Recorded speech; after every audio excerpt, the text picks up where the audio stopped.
Welcome to www.happynumbers.org. Today's lesson is Solving Algebraic Equations, Part 2. Remember now, in our last lesson, we talked about a couple of rules. One is we want to get all the unknown on one side of the equal sign and all the numbers on the other side of the equal sign. Also, whatever we do to one side of an equation, if we do exactly the same thing to the other side of the equation, we're okay. And we're using the concept of inverse or opposite mathematical operations. So we know that the opposite of addition is subtraction, the opposite of subtraction is addition, the opposite of multiplication is division, and the opposite of division is multiplication. And that can help us to get our unknown or our variable on one side. So here are two equations. We'll do the first one together, and then I'll let you do the second one. Well, a plus 6 equals 8.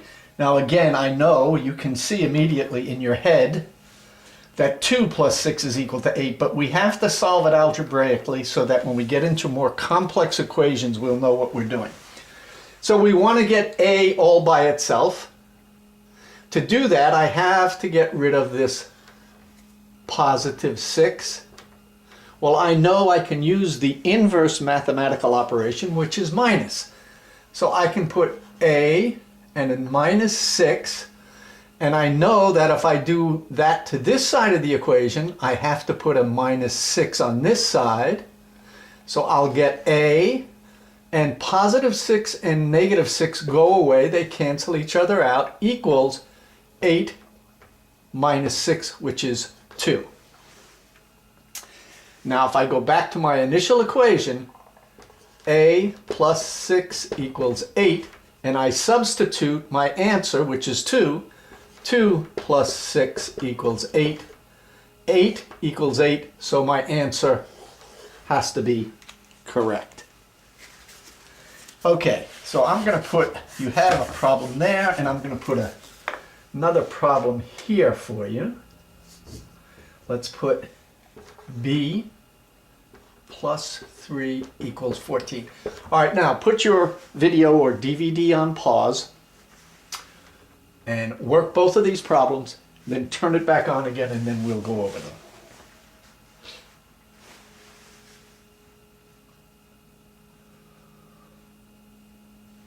All right, let's take a look. Let's start with this one.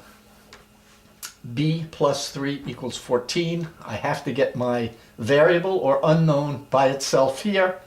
To do that, I have to get rid of this, positive 3. So I know I can use negative 3.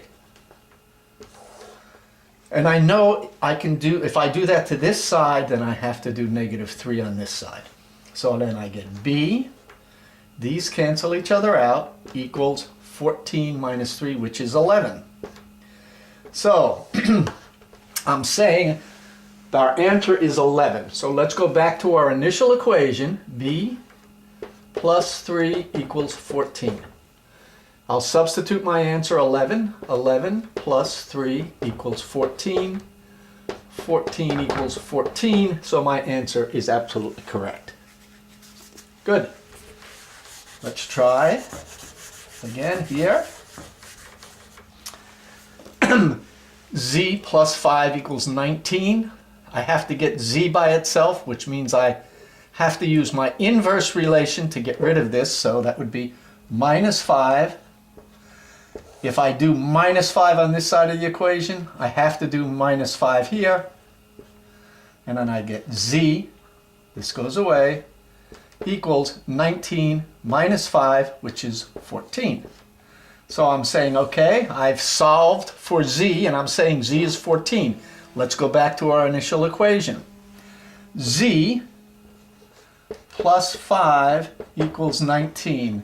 Well, I'm saying z is 14, so 14 plus 5 equals 19. 14 and 5 is 19. 19 equals 19, so my solution is correct. Okay. let's take a look at a couple of other problems.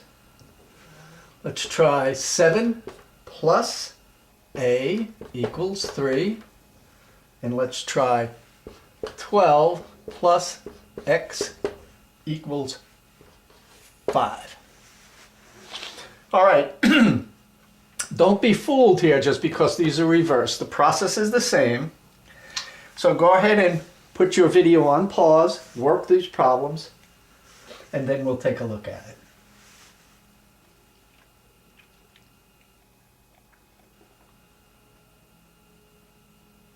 Okay. Interesting here now. I wonder if you got tripped up. Well, let's see. Since the process is exactly the same. I have 7, and this is a positive 7, right? Because there's no sign, plus a equals 3. Well, I have to get the variable, or my unknown, a, all by itself on this side, and I have to get all the numbers over here. Well, I have to get rid of this 7, so I have a positive 7, so I know I can use the inverse, or opposite, and put minus 7, but if I do that on this side of the equation, I have to do it here also. So I have to put a minus 7 here. So positive 7 and negative 7 cancel out. And so I get a equals positive 3 and a negative 7. When I combine those, I get a negative 4 as my answer. Well, let's see. Let's go back to our initial equation. 7 plus a negative 4 is equal to 3. Well, 7 plus a negative 4 is equal to 3, if you remember integers, and 3 is equal to 3, so our answer is correct. Were you able to get that one? That's a little tricky. Let's try over here. But the process is exactly the same. It's always exactly the same. So we have 12 plus x is equal to 5, and I have to solve for x. I want to find out what this unknown is. So I have to get x by itself. I have a 12 here I have to get rid of, and I know this is a positive 12, right? Because there's no sign, so it's positive. So I can put a negative 12 on this side, but remember, whatever I do to one side, I've got to do to the other, so I put a negative 12 here. When I add a positive 12 and a negative 12, they cancel each other out, and so I get x is equal to positive 5 plus a negative 12 would give me negative 7. Let's go back to our initial equation. 12 plus a negative 7 is equal to 5. Well, if I'm on the number line, if this is 0 and here's 12, and I go in a negative direction 7, 1, 2, 3, 4, I'll come to positive 5. So, positive 5 equals positive 5, so our answer is correct. Good. Let's try one more here.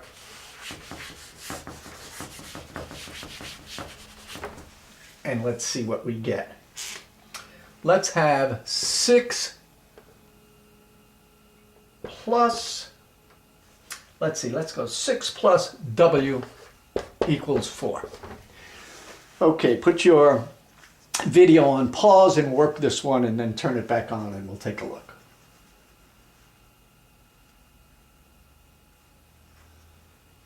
Okay.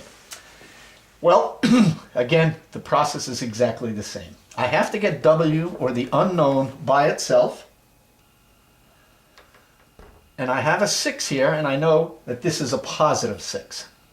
So I can use the opposite or inverse and put a negative 6. But I know if I do that to this side of the equation, I have to do it here, so I have to put negative 6. Now, if I combine a positive 6 and a negative 6, they go away, they cancel out. So I get w is equal to, now I have a positive 4 plus a negative 6. So if I'm on a number line, and this is negative 6, and I move positive 4, 1, 2, I'll wind up at negative 2. So let's go back to our initial equation. 6 plus, whoa, my 10 minutes is up. Just let me finish this. 6 plus a negative 2 gives me 4. And 6 plus a negative 2 will give me 4. 4 equals 4. Well, great, great. So, again, quick review.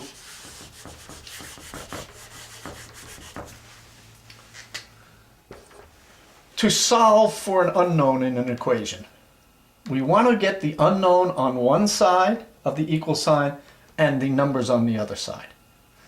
And we use the concept of opposite or inverse relationship. Now, if you'll notice, every problem we worked, the number was positive, and so we used the negative. But now we're going to start in the next lesson and the lessons after that, we're going to go into equations where the number may be negative and we're going to have to use a positive operation, or it might be multiplication and we're going to have to use division, or it might be division and we're going to have to use multiplication. But don't be scared away by that. That'll all come in good time. All right, see you next time.